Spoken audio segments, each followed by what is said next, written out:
yung sinasabi mo. Negative nga yung sitwasyon na yun. Kaya medyo maapektuhan. Hindi siya maapektuhan kung negative man yung mangyayari doon. Kunyari, ganito kasi yun eh. Kasi sabi mo kanina, balik tayo sa example mo muna kayo doon. Kayo niya, kunyari, hindi pa kayo maapektuhan doon.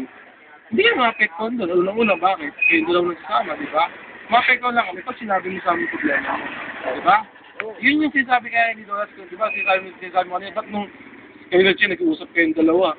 Tapos ganyan. Siyempre, sinabi sa kanya nung pagkakataon na yun, kaya sinapektuhan. Pero kaya na ipag-uusap natin kanina, hindi siya apektado noon. Kasi nakapagkwentuhan lang naman natin siya, di ba? Gets mo ba ako? Yun. Yun yung ano. Pero yung apekto, kasi pag sinabing apekto, kunyari, hindi mo alam. Kunyari, nung ang ni Doras, yung patay yung airpod niya, hindi ko alam, wala akong alam. Di ba? Hindi ako apektado. Bakit? Hindi ko kasi alam eh. Di ba? Pero concerned pa rin ako sa tatay niya, kahit hindi niya sabihin na namatay o hindi. Kasi sinabi naman niya na may sakit. Concerned ako. Sabi ko, kaya kinakamusta ko, di ba? Kasi yung papa mo, sinabi niya, ano, nalibing na kaya papa ko. Oh, doon na ako naapektuhan. Kasi doon lang yung sinabi sa akin.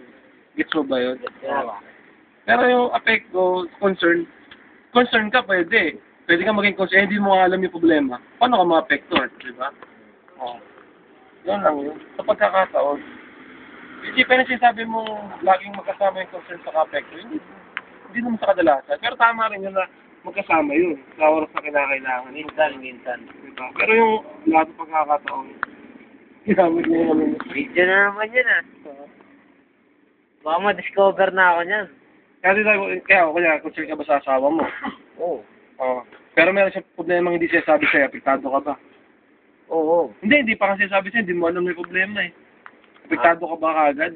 Hindi, pero concern ka, di ba? Oo, di ba? Yan lang yun. Di ba? Sabay ba yun? Hindi. Oo, kasi nga hindi mo alam. Bigyan mo Tapos na po ang debate. Malinaw na. Ano ba kunyari may mangyari sa anak